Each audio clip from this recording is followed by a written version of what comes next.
So I'm so humbled and so honoured to be joined by this amazing woman today. Hi, Margaret. Hi, Henna. Thank you so much for being here. You're very welcome. You know, I've known you for a long time, and I'll never forget the first time that I met you. I obviously knew about your story and about, James's story and how you lost him at Hillsborough.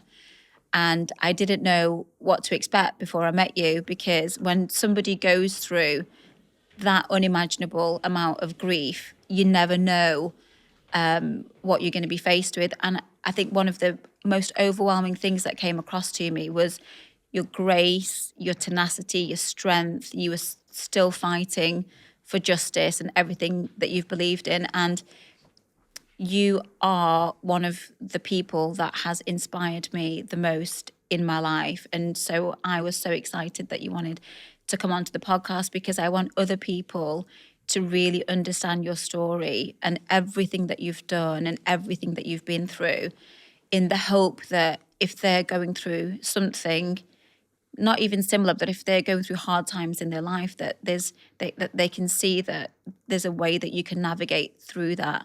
I don't think you ever truly get over something like this. And I kind of want to go back to the beginning, the day that, James was going off to the football match at Hillsborough. Just talk to me a bit about that, because he was only 18. He was so young and probably really excited to go to the match. And as his mum, you probably would have done what I would do with my kids, which is kiss them goodbye and, be expecting to see them at the end of the day. Yeah, what you just said there, Henna, absolutely true. He was so excited he got a ticket for the game. It was his first away game. So he hadn't been away to watch a football match before. That was his very first time. Yeah. And there was nothing I could do, because I always worried about my children. I was a very mother who didn't allow the children to play in the street, to get streetwise. I was a very strict parent. So, but when he was just turned 18, he said, "You can't stop me now, Mum, I'm 18 and I've got a ticket for the game." Yeah. And I'm going with my friend Graham. And he was so excited, and I thought, I can't take that excitement away from him. He's really looking forward to it. And I know this sounds ridiculous, but when James was actually going that morning, going out the door, I looked at him and I was so proud of him. And I thought to myself, God, I'm in love with my own child. Wow. That's how much I absolutely adored him, because he was such a generous, kind, loving lad. Never dreaming that, that'd be the last time I'd be seeing James again. He got to the front door and he just said to me, "Mum, I won't be home till about 7 o'clock this evening." And he said, "When our Kerry comes home from Cornwall today, will you keep her up so I can see her?" Because his sister was away for a week with her auntie and uncle in Cornwall. And I promised him, I said, "Yeah, I promise you I'll keep her up till you come home." He said, "Okay." He said, "See you later." And off he went. And as he's walking up the road, he just turned round and I just waved to him. And he said, "I'll see you," just shouted, "I'll see you later." He said, "It's going to be 3-0, 4-0 today, Mum. That's all I'm looking forward to." And that was it. And I never dreamt I'd get James back 5 days later in the coffin. Yeah, I mean, it's heartbreaking, to have that happen in your life, but to have it happen in the way that it did, I think that is the most heartbreaking thing of all. And it's taken you so long to even get elements of the truth of what happened that day. So James went off to Hillsborough. We know what happened. There was a number of decisions made on the day, which led to very tragic consequences. What was even more devastating was that after that day, the South Yorkshire Police then blamed the Liverpool fans and the victims. So you almost had to go through a double ordeal of knowing that your son had died and then facing all of these accusations and the profile of the world on Liverpool and your family, and being painted in such a negative light. At that time, you're dealing with this overwhelming grief and also having to manage this media barrage.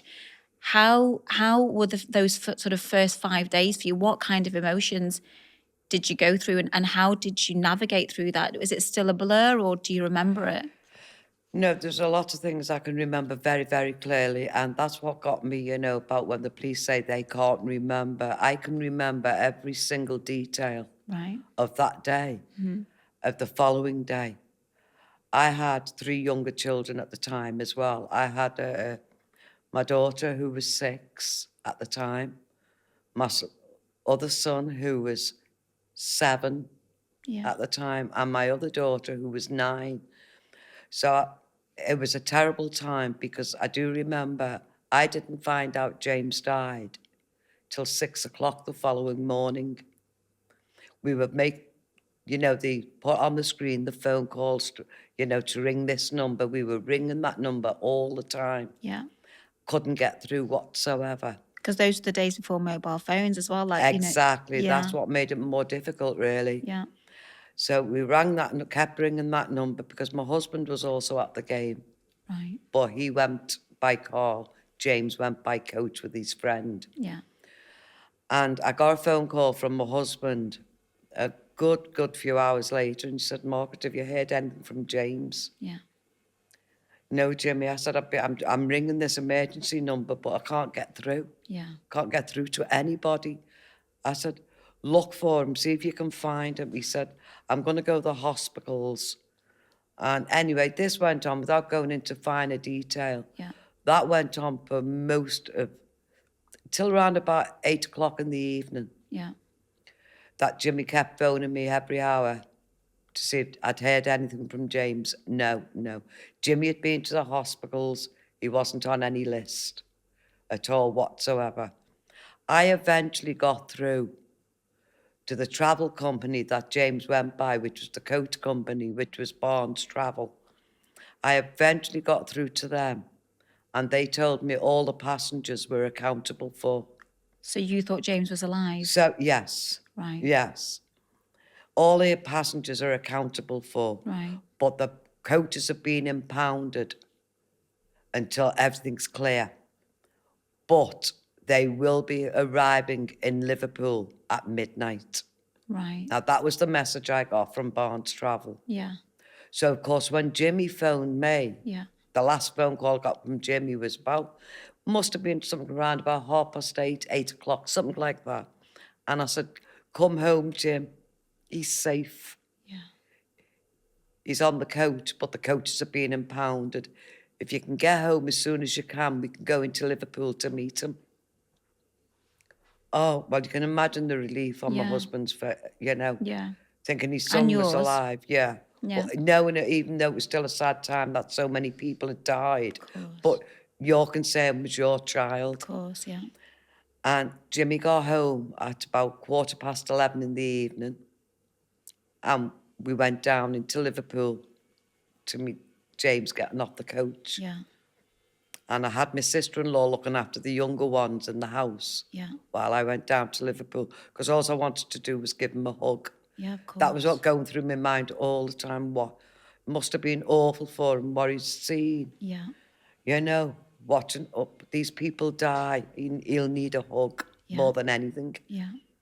We went down to Liverpool, and we were at the bus station waiting, all the coaches coming in. Each coach that came in, no James. About 4 coaches came in, no James. Anyway, the last coach came in and they said, "This is the last coach." Standing there, no James. What was going through your mind at that time? I thought, where is he? He's probably walking around Sheffield. Yeah. He doesn't know the area. Must be walking around Sheffield. So I went to the driver of the coach and I said, "Is there any more coaches due in?" And he went, "No, look, this is the very last one." I said, "As if the driver knew my son." I said, "Well, where's my son? Yeah. Where's my son? He should have been on this coach." Yeah. And he said, "I'm so sorry, love," he said, "but people were getting on the coaches, just getting on the coaches to come home." So I just screamed at Jimmy, "Somebody's took his seat." I said, "They took his seat and he probably couldn't get on the coach. Yeah. You'll have to go back to Sheffield and find him, Jimmy. You'll have to look for him." because I was more worried then of his mindset. Because of what he's seen and what he's been through on the day. I was really, really concerned of his mindset. Did you still believe at that point that he was alive? I still believed he was still alive, yes. So what the coach driver said is, go to the police station in Tuebrook and give details of your son. He said, that's the only advice I can give you. Yeah. So I said to Jimmy, let's get the police station. Then we got a taxi straight down to Tuebrook, to the police station in Tuebrook. And I said, look, my son should have been on the coach. I said, obviously somebody's took his spec. Yeah. I said, he might be walking around Sheffield, and I'm concerned, is there anyone you can get in touch with? Yeah. To see. So they said, give us his description, which we did do. And they said, we'll be getting a list in, love, shortly. He said, of how many's died, who's died. He said, if you go home, we'll get in touch with you as soon as we hear anything. So I said to Jimmy, no, I've got to go to Sheffield to get James. He said, no, Mark, I'll go back to Sheffield. Yeah. You go home, and if James comes in the meantime, he said, I'll keep ringing on the way up. I'll be knocking at people's houses to use the phone. Okay. I'll ring you every hour. He said, to see if you've heard anything from James. And he said, and if he has come home, we can just do a U-turn and we'll come back. Yeah. Okay. So I went home, and when I got home, I could just remember more than anything is me 3 children at the top of the stairs, sobbing. Really? Sobbing. Yeah. And I remember shouting at them, saying, get back to bed. And they were saying, where's our James, Mum? Why isn't our James home? Yeah. And I don't want to go through much into it because it does still make me cry. Of course, I can see it's almost like you're It's reliving still, it. people think I'm fine, but when I talk about James, it really affects me. I don't think there's any day that you can ever get over the loss. I'm a mother. I, you know, how do you ever get over the loss? And when you go through it, it's like reliving that day. And that's what you must do all the time. You do, because you relive about your poor children, what they've gone through. Yeah. What they were going through. So Yeah. I was just, he'll be home later, don't worry, get back to bed. And I was shouting at them. Not because, I was shouting at them because I wanted James to be with them. Right.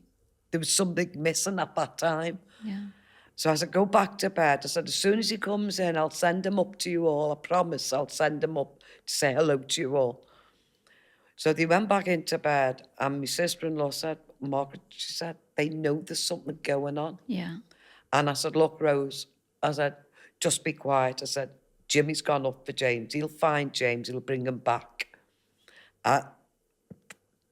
Maybe within another 3/4 of an hour, the phone rang. And you jump at the phone, and it was my mother, who was alive at the time. Margaret, have you heard anything from James? And I said, Mum, get off this phone. I said, because if he's trying to ring me, I said, you can't get through if you're on the line. So get off the phone, and I'm waiting for Jimmy to phone as well. Yeah. It was awful because I put my family through hell. I did. I put them through hell. I don't think you did. I think it's, you know, that's why I think you've got to be kinder to yourself. I don't think there's any rule book for how you're supposed to feel in these situations. And I think you were just desperate for your son, you know, to come home. And I think you can look back and you probably see the worst of everything that you did. But you also are the heart of your family, Margaret, and you've kept everyone together all these years, you know. Tell me about the moment that you found out the news. Tell me about what happened for you personally when you went through that. Well, what happened was when Jimmy did phone me, he said, have you heard anything? I said, no, Jim. I said, please do me a favour. Don't come home without him. Yeah. Please do not come home without James. He said, I'll find him, Mark. If he's walking round, I will find him. I will say it high and low. And he made me that promise. Phoned me again another hour later. And this was around 3:00. Heard nothing.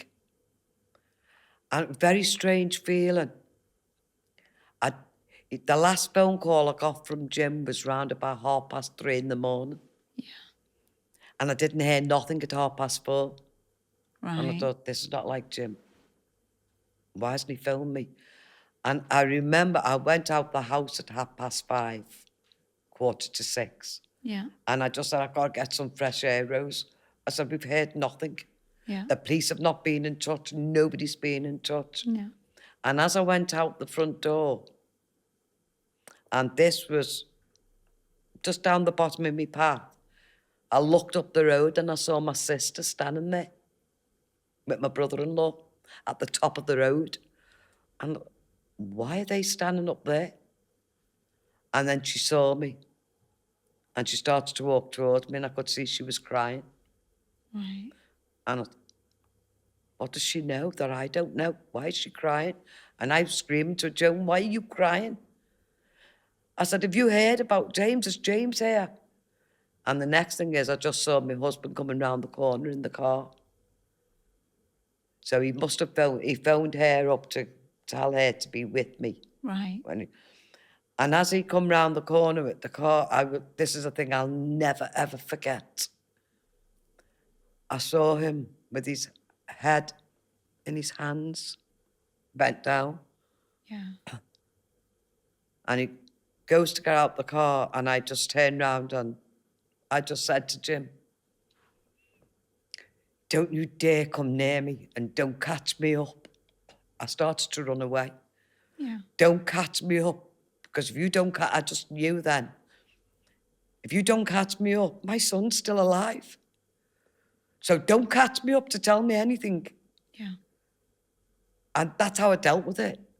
I started to run and I started knocking on people's doors. Yeah. And saying, what are you all doing in bed? My son's not home yet. Why are you? I don't know why I done that. And then I just turned round again.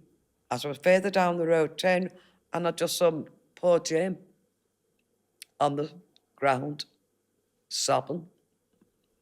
And I thought, oh God, I'll have to go back to him. And I just went back to him, and he had this bag, clear bag. And in that bag, I could see James's belt, Yeah. James's watch, James's bus pass with his picture on. And I just picked that up and I went, no, Jim, it's not true, is it? And he just said, Mark, I'm sorry, I've come home without him.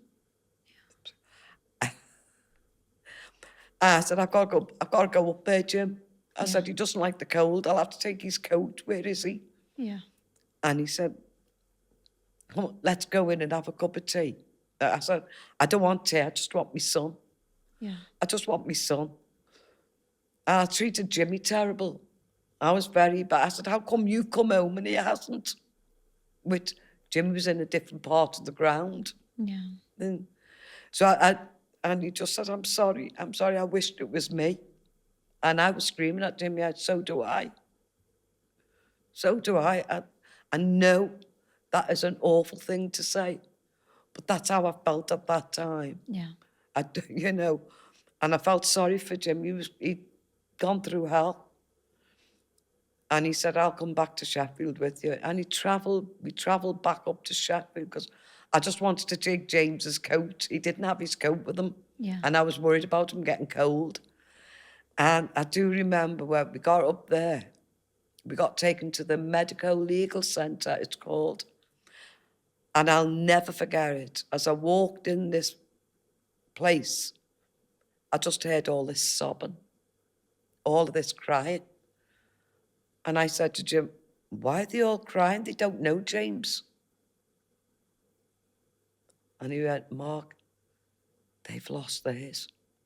I went, all these people have lost somebody at that game. It was just unbelievable. So at that time, you didn't know that I think 94 people died on the day, and then it's No. 97 in total, but you I didn't... knew there was about 40 odd, 50 odd, the last I heard, because we turned the radio off because I was panicking during the night, Yeah. listening to the radio. So my sister-in-law turned all the radio off, so I didn't hear any more numbers. And I thought, all these people have lost somebody. It was just incredible. And then I just heard my name getting called, Margaret Aspinall, are you ready? And I thought, ready for? What am I ready? What have I got to be ready for? Yeah. And they said, we'll take you through to James now. And I said, he's alive. Because nobody told me. It was just the way they said it. We'll take you through to see James now. And he must be alive. Yeah. And I go into this room and it was eerie. It was a dark room, a big glass screen, like a big screen, a big massive window. Yeah. With the curtain shut. And this guy at the side of me said, are you ready, Mrs. Aspinall? I said, ready for what? To see your son. I said, yes, I want to put his coat on him. Of course I'm ready, he'll want his coat. And they just pull the curtains.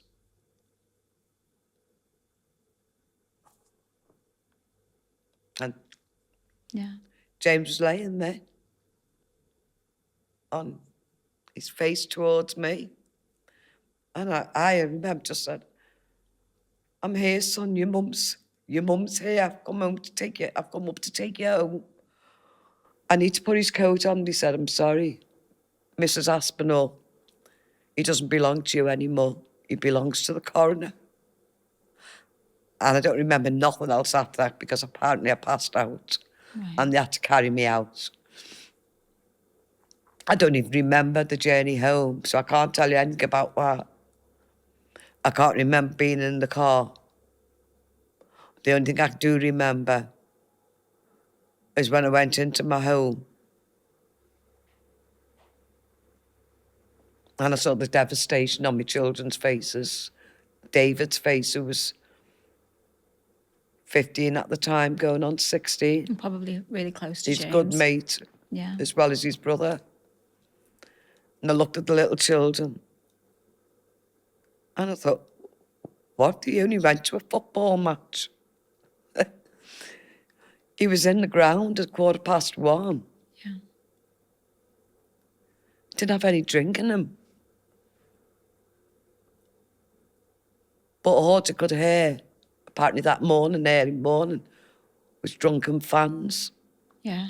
I thought, wait a minute, what's that got to do with James? He didn't have a drink. Is James that doesn't when all drink. the media onslaught started? Yeah, it started early. Yeah. But I didn't know that until the family were talking about some of the family visitors were there right away. And I think the paper that was the most 4 days later, that was it the Sun that Yes. printed that article about, I mean, some of the heinous things that were put in there. The real truth.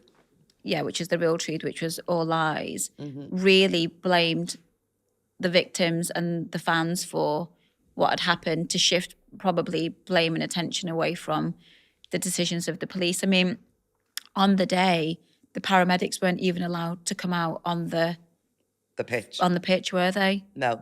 I mean, Because the police told the paramedics that there was still trouble going on in the ground. Right. There was no trouble whatsoever. No. I mean, the fans were getting crushed against the big fences, and actually the match was halted because the players started to realise that something was going on.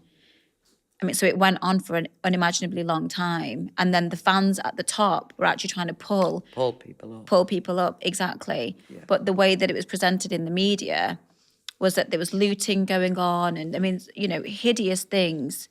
I don't believe the Sun is circulated in Liverpool anymore, is it, after they printed that article? It's still in some of the shops, but nobody buys it really. Yeah. But, you know, the thing about what got me angry is, as I say, it was 6 o'clock the following morning when Jimmy came round the corner when You found out my son had died. Yeah. But what angered me was in his belongings, we got everything back, was a picture of James, his home telephone number. And they hadn't called you? And not one person, even to this day, came to my door to tell me my son died at Hillsborough. Wow. And that really angered me. I think his ID was there. Yeah. Everything was there. His home telephone number. And not one policeman or not one person from the police informed me. They put me through a night and my children Yeah. of torture. Absolute torture, because you can imagine as a mother Yeah, waiting just for news. waiting for news of Yeah. your child. It was horrendous. And people have asked me many a time since, when did you become aware that it was going to be a massive cover-up? Yeah. I was aware 4 days later when I heard about them headlines that they're going to cover up. But that wasn't the only newspaper. Yeah. Other newspapers put it inside, not made it headlines, but put a lot of Content inside. content inside the papers, Yeah. which was appalling. But the biggest time I really knew more than anything about the cover-up, was when 4 weeks later there was a memorial service at the Anglican Cathedral in Liverpool. Yeah. And that was only 4 weeks later. Mrs. Thatcher and her entourage, and I'm not ashamed to say it, that woman, wherever she is, no sympathy whatsoever. Because when we got to the cathedral, families were all put at the back. And the entourage and Thatcher and co were all at the very front, so they're the important ones. Yeah. You know? And at the end of the service, one of the ushers came up to us and was telling us that Mrs. Thatcher wants to meet all the families. And if you all go down to the crypt. So I said to Jimmy, because I knew a lot about Thatcherism at the time, because my mother taught me about the miners and everything else. Yeah. And I was never very fond of her anyway. Yeah. And I said to Jimmy, I don't want to meet Mrs. Thatcher. But obviously you get talked round by your family, by my sister-in-laws, by my husband. Come on, Mark, let's go down and let's see what she's got to say. Yeah. Okay.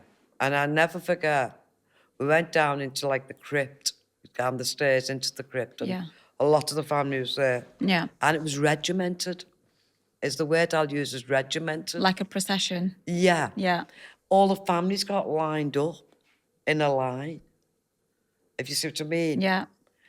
And she comes in to shake the hand and have a little talk to the family. And I'm proud to say it. I wasn't at the time because my husband told me off. Yeah. But I am proud to say it. I said to Jim,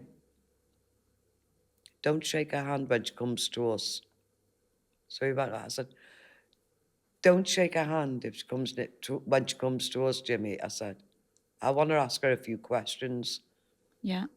And even though I was in grief, I mean, your mind comes to think that there's things you've got to, you need answers to. You need answers, yeah. You know, you need answers. Yeah. So she was shaking the hands of the families. God help the families. I mean, God love them. They were all in a state. Yeah. And she gets to Jim, because he was before me. Yeah. And he shook her hand. And I was absolutely fuming. Wait, were you fuming? Yeah. I was absolutely fuming. But Jim was in a state as well. And it's just it's a normal reaction, isn't it? Yeah. And then she come to me and I went, I'm sorry, Mrs. Thatcher, I can't shake your hand. So she said, you can't shake my hand, dear. Why ever not? I said, I will willingly shake your hand if I get to the truth of what happened to my son.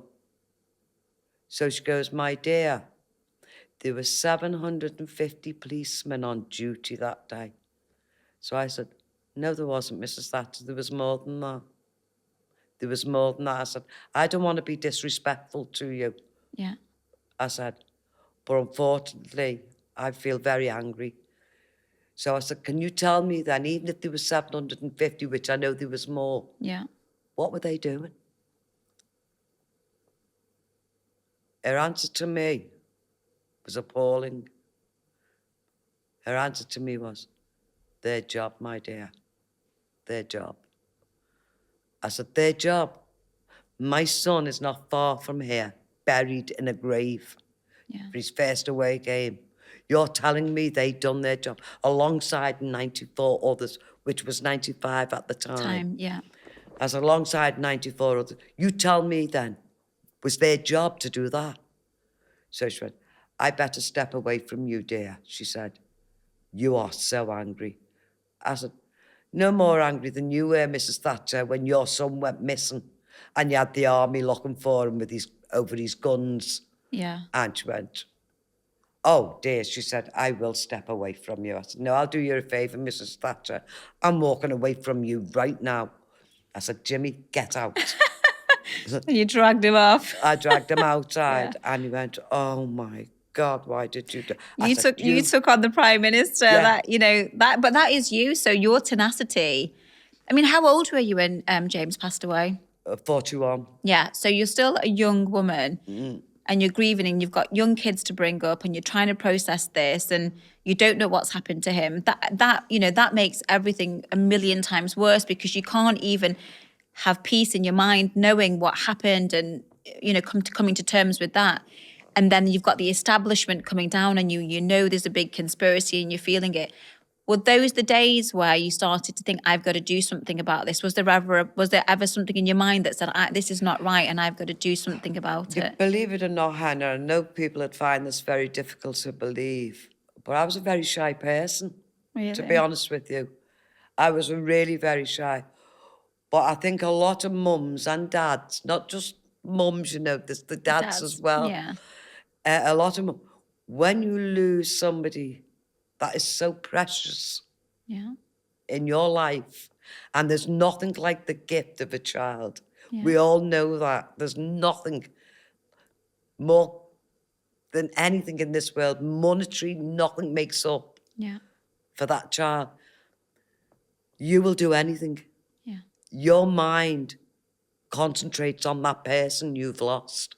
Yeah. That something's got to change. And I remember when I got outside after doing that, I said to Jim, you let your son down there. He didn't. No. But it was just my thinking at the time. Yeah.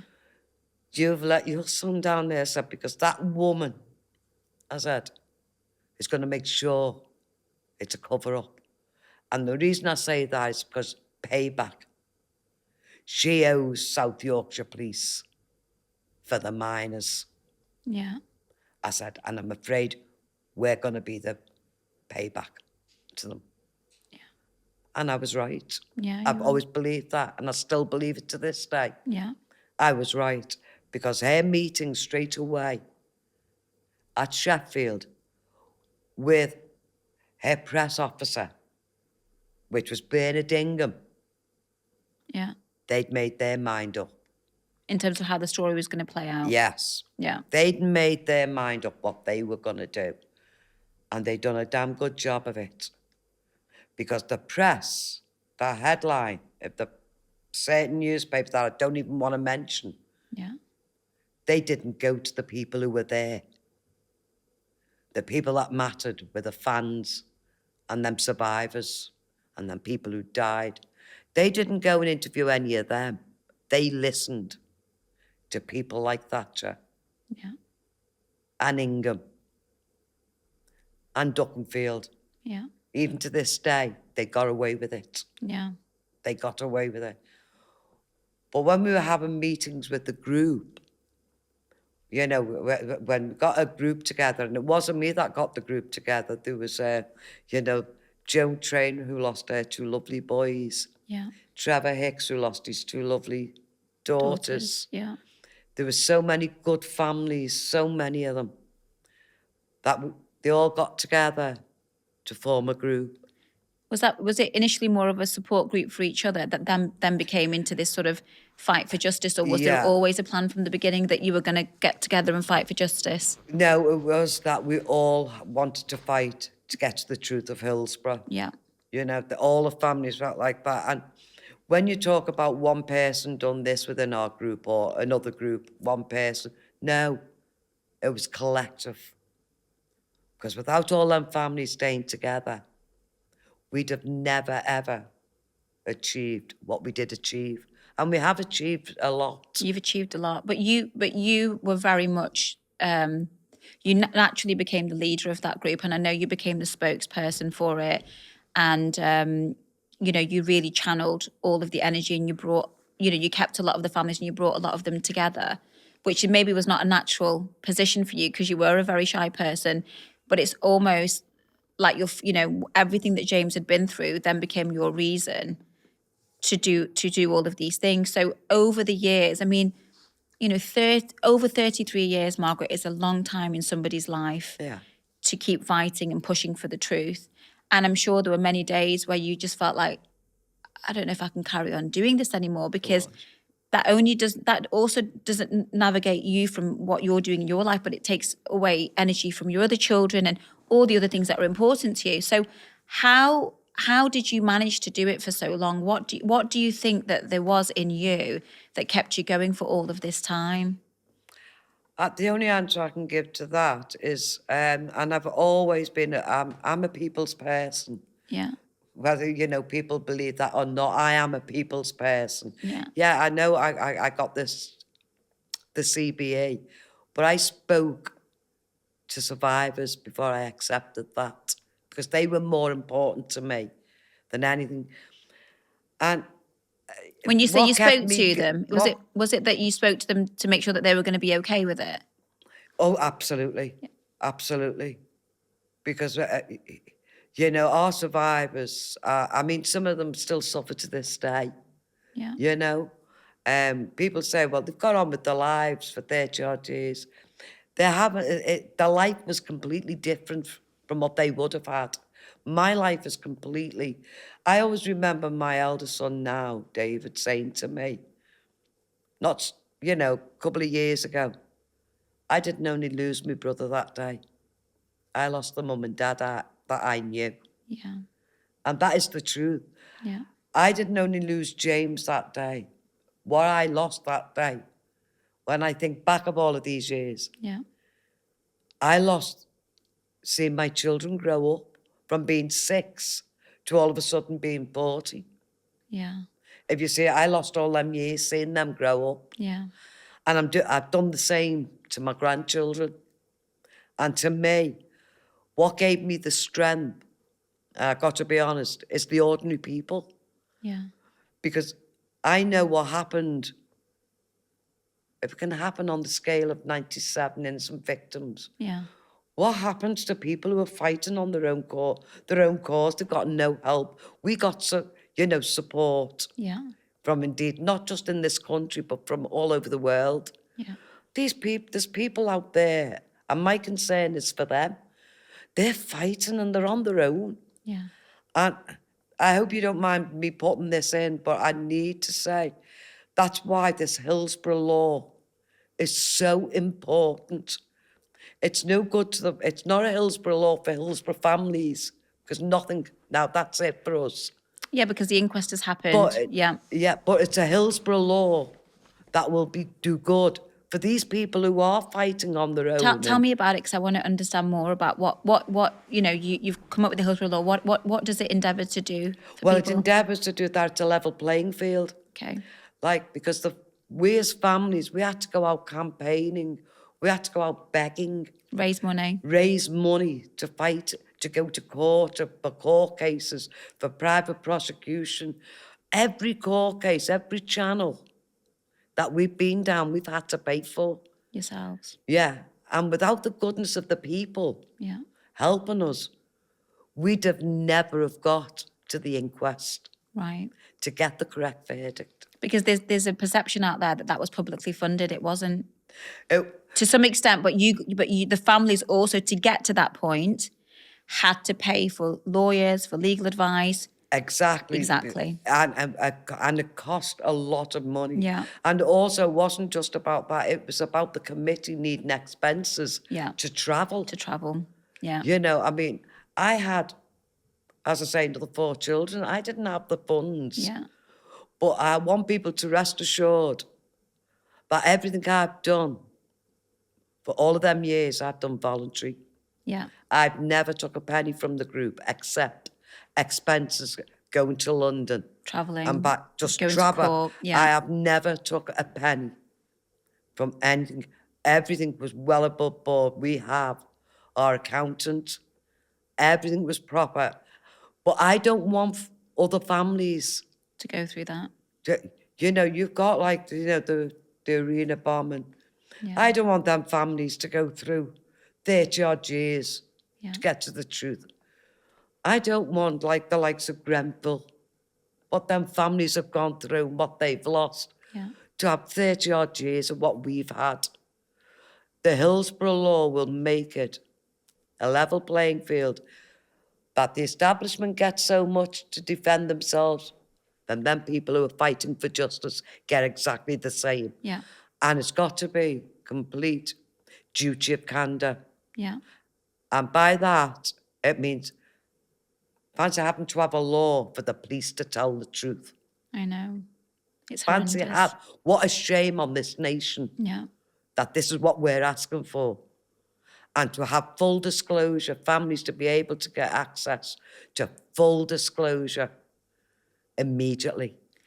How long did it take for you and the families to get full disclosure about what had actually happened on that day? Because so many things were reported, timing of deaths, whether people had actually even died, you know, the fact that paramedics weren't allowed access, what had happened with regards to the exit gates being opened and what actually happened on the day.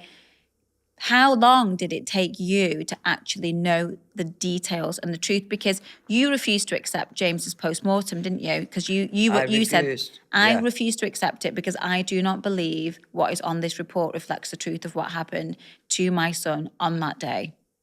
Well, how it all came about is we never got full access until Andy Burnham Yeah. was on the car at the memorial service. Yeah. He read out a letter from Gordon Brown, which we've got to thank. Without Gordon Brown giving that letter Yes. to Andy to read out, nothing would have happened. So without that, so it stems from that, because within weeks, Andy promised me, he said, I will take this message back strongly Yes. to governments. Mm-hmm. He did. You did. We've got a lot to thank Andy for. Yeah, Andy's great. A lot to thank him for. Yeah. And I think people don't acknowledge that, a lot of people, which Yeah. they should do. He took that message back, and within weeks, the executive committee, which was only a couple of us, because we had a committee, but we had an executive committee, and that was because things had to be strictly confidential. Yes. At that time. So we couldn't let anything get out. We were having meetings then, a couple of us, with the Ministry of Justice, and Maria Regal was part of that as well, she's been brilliant. So we were having meetings with them, and then obviously everything transpires from that, because I started having meetings then with Alan Johnson then at the time. I think he was the Home Secretary. Yeah. I had a meeting with Alan Johnson. Yeah. To ask about, you know, because they started to talk about having a Hillsborough independent panel. Right. And it had to be completely independent. Yeah. And we ended up,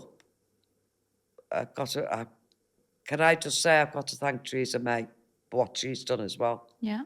You know, she helped the families an awful lot. She helped us with the last inquest, with the funding and everything. What she promised me, she fulfilled. Right. For the first time, a Tory really listened to what we had to say. And how did that make you feel to have her actually keep her It made word? me feel, at last, I feel as if somebody's eyes had been opened. Yeah. Somebody's ears are listening, and somebody's voice is going to do something. That's how it made me feel. Yeah. And she did. She fulfilled that. But with the help of what Andy Burnham done, Steve Rotherham, Maria, the list is endless on it, quite a few of them who have been good. But there's others who've done nothing, absolutely nothing. And I think, how did we get that's when we got the full disclosure. Theresa May wrote to the police force, everybody who had anything at all of Hillsborough, any letters, anything at all, any papers, to hand over to the HIP. So can you tell us a bit more what actually happened on that day? As in the truth? Well, it's a strange thing. There's so much. I mean, it could take hours, to be honest with you, Edna. There's that much that's gone on Yeah. that people wouldn't believe. I mean, I can go back. Let's go back to the very first inquest, Yeah. which was the generic inquest. Yeah. Okay, and I always remember asking Papa, what time did my son die? Because I've got 2 different times of death. What was the first time you were given? There was about a 5-minute lapse between, so I think it fitted in with their narrative, Right. is the word I'll use. Okay. Because I remember saying to the social worker, Yeah. tell Papa not to come back to me with a typing error. This is so important to me. We're talking about my son's life, his last breath on this earth. Yeah. And that's exactly what she came back with. That was the answer, typing error. How did I know that would happen? Yeah. I just knew. My brain was working overtime. Yeah. Then I started asking questions in the very early days. Yeah. Is there any video coverage of James? Right. Please, if there's any video coverage of James, please give it to me. Letter back from the steering committee. There's only one video coverage of James that we showed your sister who identified James. Well, wait a minute. How did she identify James? Who helped him? He was getting help by some fans. Okay. So there's no video coverage at all of James, no. When did I see a lot of video coverage of James? At the inquest? The last inquest, 2016. 2016. So that's nearly 17 years after he died. Yeah. There was a lot of video coverage of James. Of him? Yeah. At the match, what happened? James was on the video coverage hitting the ball. You know, that ball that was in the... Yeah. Was that him and he bounced it back in? He was one of them. He was hit the ball. Yeah. I was asking who helped James, who had the honour, and I will say the honour, Yeah. of being with my son Yeah. when he left this earth, took Yeah. his last breath. Fans, we know people helped him, but we don't know the names. We don't. At the inquest, nobody helped him. Nobody. Nobody. He was on his back, arms outstretched, not in a recovery position. Policeman stepped over him, took his tunic off and threw it over his face. My son was probably alive. Well, the pathologist then gets up Yeah. to talk about, his report about James. Yeah. And the coroner said to him in 2016, are you telling me that James could have been saved? Yes, with early intervention. James was on the pitch, on his back, and a copper. Yeah. I don't know. And how I you was can deal asking with them that, Margaret. questions. This is what's so important, why I'm talking about the Hillsborough Law. Absolutely, because of all of this. This is what's so important. But I was asking them questions in the very early days. Yeah. I near crashed my car coming home from that inquest Yeah. when I heard all that. Yeah. I don't want families To go through that. because 17 years later, Margaret. 17, 18, no, it's over 20 odd years 20 later it yeah. was. Wow. To go through that and Again, hear and that. to relive it. It was like, oh my God, I let him down. You didn't. I wasn't asking. I should have looked more into James's when I was working for the families. I didn't because I couldn't talk about James because I felt as if I was letting the other 90 odd families down. Yeah. So when people used to come to interview me, I said, don't ask me about James. I tried to put James to one side. He's not part of it. Yeah. Otherwise, I wouldn't be doing me job, what I was there for, Yeah. to help the families. Yeah. But I felt at that inquest, these families know a lot about their loved ones. I don't know nothing about James. I'm just learning all this now. Yeah. That's what got me. Yeah. And that is, I never want another family to go through that. So it's important, this Hillsborough Law, Yeah. that they get that information. Yeah. If I'd have had that information years ago, I could have dealt with it. Probably, I'm not saying I could have changed things, but done something about it Yeah. and got the correct verdict. Because when they came out with the verdict at the generic inquest in the very early day, Yes. and they said accident, and Popper made them read every name, accident, James Aspinall, accident.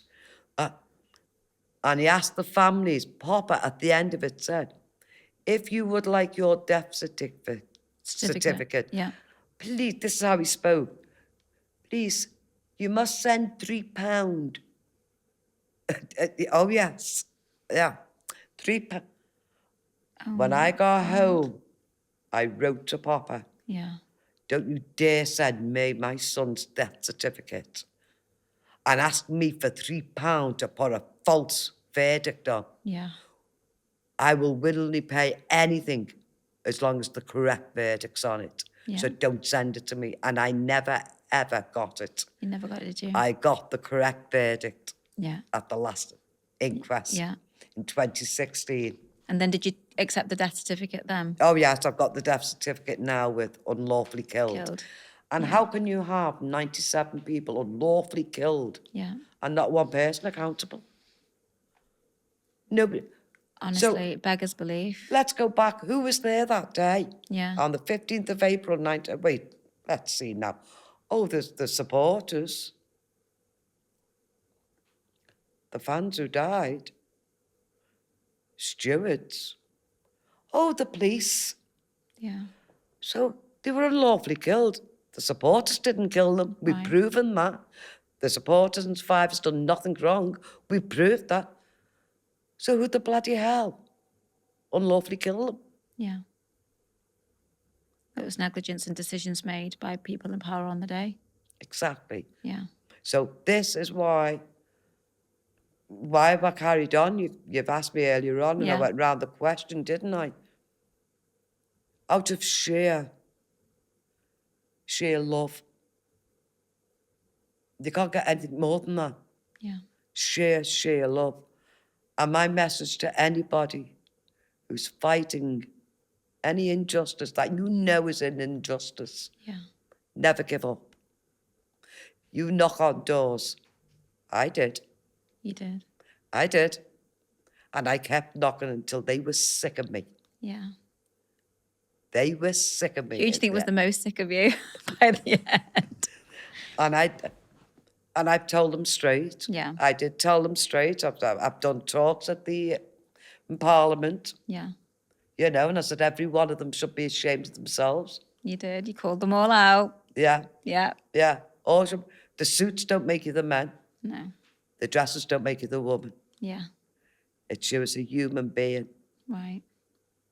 What you've got inside, the ordinary people out there are far superior. That's me anyway. Yeah. That's what I believe. Yeah. And I think that's why you are so inspirational to so many people. And I know you don't like hearing that because No. you've never done it for the CBE or any of the recognition. And I know, you know, what you've been through. It's horrific. I mean, I don't know. I could never imagine that. But having spoken to you on so many occasions, every time we talk, I can feel it. It's still there and it never goes away. And in many ways, everything you're doing now is part of your purpose. It's really about helping everyone else, isn't it? But I think what's so important is it's not all been negative, Hillsborough. There's so many positives. I've met so many wonderful people. Yeah. That's the positive of Hillsborough. Most people, all you ever hear is about the negativity Yeah. of certain things. You never hear about the good things of what people do. The ordinary people, to me, are just amazing. I'm not saying every one of them. Yeah. You know, I've had some nasty emails, but I don't let that get to me anymore. Right. Because I look at the positive side. And I want to give back what I've received. I've received so much good Yeah. from the people Yeah. that all I can do for them is the same as our fans and survivors. I knew none of us ever believed they'd done anything wrong that day. We knew they were innocent. Yeah. But the only thing we could give them was get to the truth for them. We done that. You did that. The only positive thing now that we can do for the ordinary people, and especially people who are fighting on their own, that's what, you know, lost somebody they've loved Yeah. for no reason. And is if this Hillsborough Law comes about, that will really help them. Yeah. And to me, that's the legacy of the 97. Yeah. And that to me is so important, because them 97, them wouldn't have died in vain. Their deaths will have changed things for the good of the nation. Yeah. And to me, that is important. Yeah. And I look at James on that, and I just say to James, I mean, I still talk to James. I mean, it sounds ridiculous, you know. I'm doing the washing of a morning, and I'm going, look at all this washing I've got, James, and none of it's yours, son. Yeah. You give me no washing and all this. And I talk to him in that way. Does that help you? That helps me, but also what helps me is I know how good he was as a person, as a human being. Yeah. And he would say to me, you've got to change things, Mum. But it's not just me. No. It's collective. They're all the families. They've all got their own stories. Yeah, they do. You know, each one of them Tragic. has their own horror story. They do. And to me, I always say there was 3 tragedies that day. There was the before, there was during, and there was after. Yeah. And really now, even to this day, it's still a tragedy, It is. because families still haven't had accountability. Yeah. And to me, that's got to change. And I would still, if I had my way, drag them all back into court and say, you're not getting away with it. One of yous, a few of you, are accountable for them deaths and them survivors who are still suffering. Do you think if one of them had been convicted that it would have made you feel better? It can't take away your pain and your grief or your loss. Nothing can bring any of them back. I never wanted, even Mr. Duckenfield, and I'm being very polite there by calling him Mr. Duckenfield. Yeah. Excuse me. I never wanted him to go to prison. It won't bring James back. No. I did just want him to be accountable, guilty next to him, and his pension taken off him and put to good use. Right. Yeah. And how does it make you feel that that didn't happen? Well, it still makes me angry now. Not in a nasty way. You know, there's different types of anger. Excuse me if my eyes are watering a bit because of the... what gets me angry is I saw all the sympathy in the court at the last trial for Mr. Duckenfield by the judge. Okay, you felt he was And nothing for the families, no compassion whatsoever. And yet, all the evidence that we got at the inquest could not be brought at that trial. How does that make it a fair system? Yeah. That evidence gave us the unlawfully killed, knowing there was something done wrong. Yeah. Yet that evidence couldn't be brought to the trial. Why was that? You tell me. So there was no official reason, it was just decided? It was a cover-up over a cover-up over a cover-up. That's what it is. It's still going on. I call that a cover-up also. And I think people would be surprised that when the police gave evidence at the Popper inquest, Yeah. that was the generic inquest That was the first one, yeah. in the early days. Yeah. The police gave evidence there, but that evidence couldn't be brought to this trial. The technicality that was thrown out on was they weren't under oath. They weren't under oath at Popper. Well, wait a minute. Then why were they allowed to get away with what they said? And we got the accidental death verdict. Yeah. That evidence was taken to Popper, Yeah. but it couldn't be brought To this trial. to this trial. Yeah. That where is the logic in all of this? Yeah. At any point, does the anger go away, and does it change into something else, or do you think that is still the thing? The anger is around the injustice. It's not that you're an angry person, but there is deep feeling of injustice which makes people angry. And really, anger is just a deep sense of hurt. It's just another word for actually the fact that you're just hurting so deeply inside. Yeah, but some people probably, which we've had, is like anger is like revenge. Oh my goodness, no. Yeah. I don't want revenge. Yeah. I never want revenge. I didn't want any of them going to prison. Yeah. Some families will feel different. I can only speak on behalf of myself. Yeah. Because I know if you put them in prison, it's not going to alter that them 97 people have died. No. It's not going to bring them back. But where you're angry, you want a fair trial. You want a fair system. Yeah. And if we used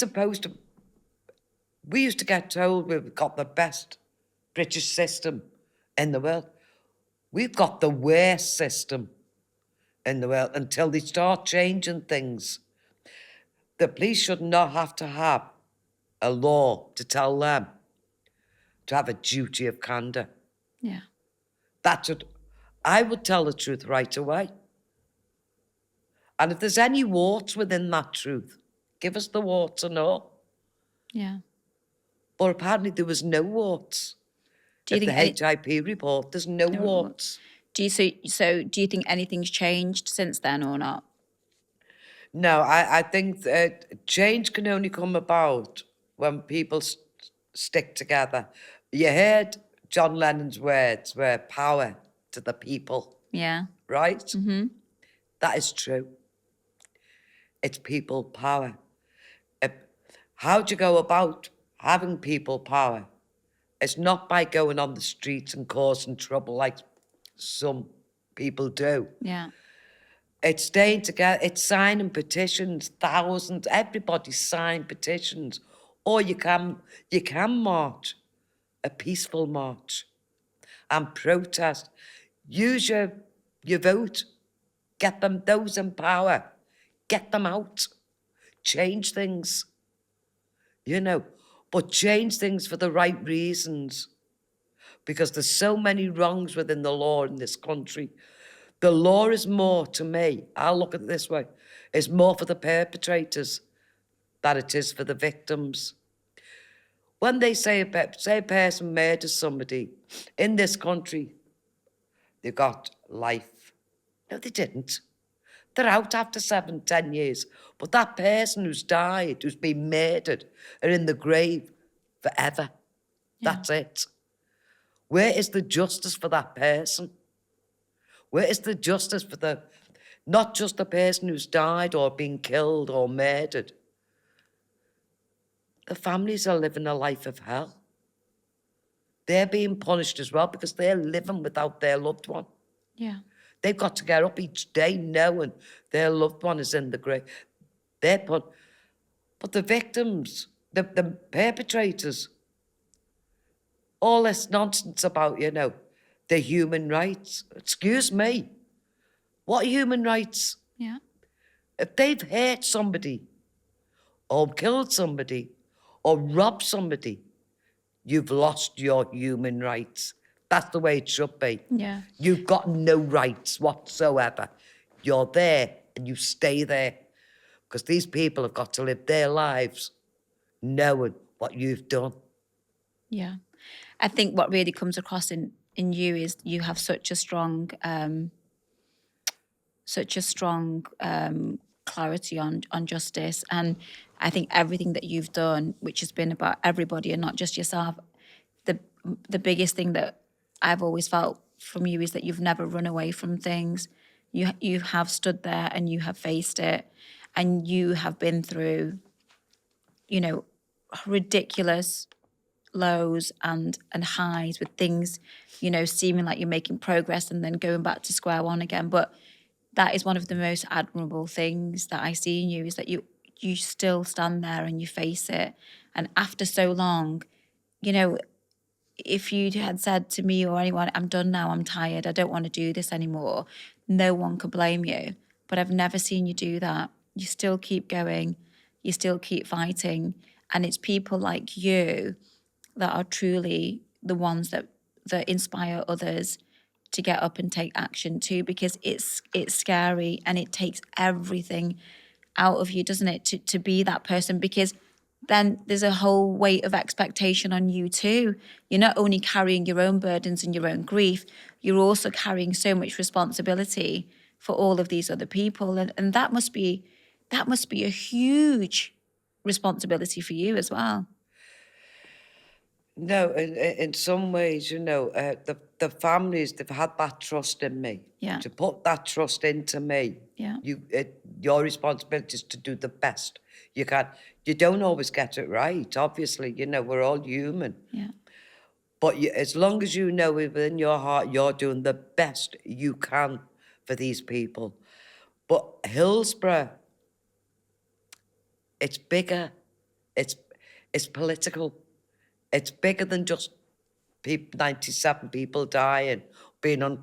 It's bigger than that. It's political. So to me, Hillsborough is right. It's to make sure that you do right by others. Yeah. And while I've got the strength, commitment, energy, loyalty, which all comes into being in a part of a group anyway, is I will do my best for anybody if they needed me. Like I've been asked now, will I do a couple of talks? And sometimes I talk a load of garbage. I'll admit that, you know what I mean? I talk a load of garbage. But they ask you to come back. Because what you have to say is important. And you've been saying it for a long time.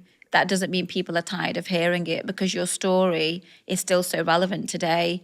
And, things might be changing, but that's only as a result of a lot of things that you and the families have done. We're making slow progress, but that's only because you stood up and said, we're not going to accept this and we're going to go the whole way. Whereas a lot of people might have given up. But I think you realise that this was just far too important, and it's bigger than just one person. It's what you said. It's about understanding that the system has to change. Yeah, it's become bigger. It's become bigger than just Hillsborough. There's a great saying that my mother used to say. Yeah. And I can quote this, and I do try to repeat it all the time, is I remember one time when I was walking, I was a youngster, walking along the road, and I bumped into a lamppost, okay? Because I turned round to see what my mum and dad were talking about. Yeah. Being nosy. Yeah. And I'll never forget it. I really hurt myself, thinking my mum was going to give me a hug. No, my mother didn't give me a hug. She gave me a good telling off. Did she? Yeah, a good telling off. And actually, it worked out really good for me, because I've always remembered these words of my mum. Right.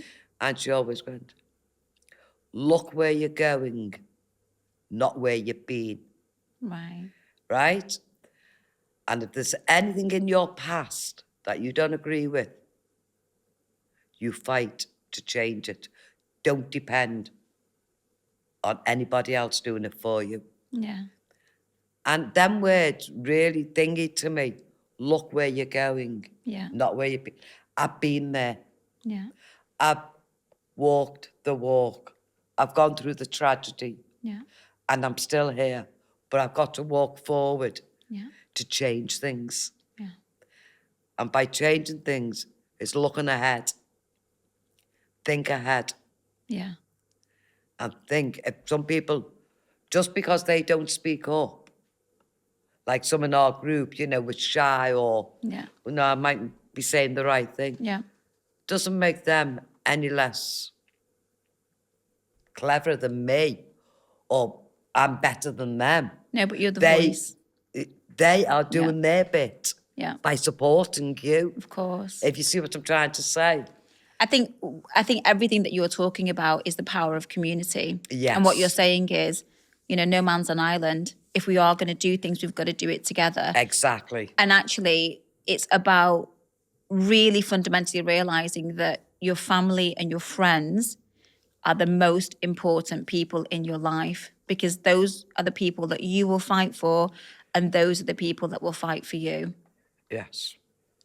And if you fight for each other, and Yeah. no matter what, and I'm a great believer in, I've met some of the Grenfell families. Yeah. Absolutely lovely, Yeah. lovely people. And I've heard some comments. I'm not going to say what comments. I've heard some comments, and I thought, you're not in the real world. Nothing's like this has ever happened to you. Right. Doesn't matter where these people are from, who they are, what nationality, what race, what they believe in. I'm a great believer that we're all human beings. Yeah. And if we can't support each other as a human being, Yeah. we're not worth knowing. Yeah. We are not worth knowing. And to get all these different cultures together, Yeah. all working together as one, Yeah. I'll tell you what a great world that'll be. I know. What a great world that would be. Yeah. We're all equal. You bleed like I bleed. Yeah. You feel pain like I feel pain. Yeah. You give birth like I give birth. What a great world it'd be if we all could. That will never happen. I don't think it'll never. That's just me and me cuckoo land, I suppose, really. I But like I'd the like to idea of think a I world can like do that. for everybody. But Not just. Yeah, but you're bringing people together, and I think tragedy brings people together, Yeah.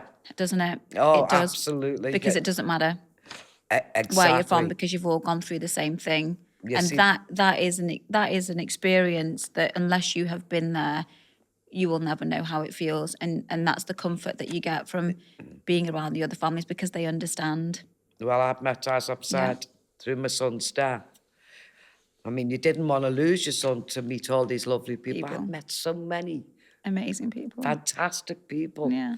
Honestly, from all walks of life, from all different cultures. Fantastic. Yeah. Yeah.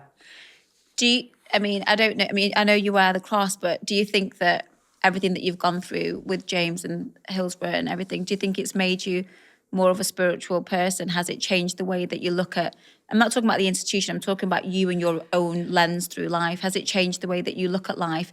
Has it changed what's important to you? I feel like family's always been important to you. But yeah, talk to me a bit about that. Well, James was he used to go to church. I didn't. Right. I'm going to be very honest with you. I didn't, but James always, every Saturday, and his friend who died with him, Graham. Really? Yeah. Yeah, they used to go to church every Saturday evening. Nice. And I didn't. I was always believed in my religion, Yeah. I always believed in my religion, but I wasn't one of these devout Yeah. people, People, I just say live and let live. That's, Right. But James he used to go to his mass every week. That was one mass that he missed that Saturday evening going to that game. Yeah. But so at that time, I blamed God. I did. Have you punished him because he didn't go to mass? Did you punish my son because he didn't turn up at mass? Yeah. I blamed God, and I think that we all do things like that. No matter what you believe in, you blame that person. Yeah. Whatever you believe in, it doesn't matter. Yeah. It keeps you on the straight and narrow, doesn't it? But I really did blame God, and I thought, you know what? Never would I go to church again. I would never go to church, never. But as your thing started to go gradual, the time goes on, Yeah. and everything else, and I thought, you know what? Why did I blame God? Why did I blame God? We've all got a free will. Yeah. We all have our own free mind. Yeah. We can to do what we want to do, and then we're quick blaming who you believe in for anything bad that happens, but anything good, you don't say that was God, Yeah. or who you believe in, Yeah.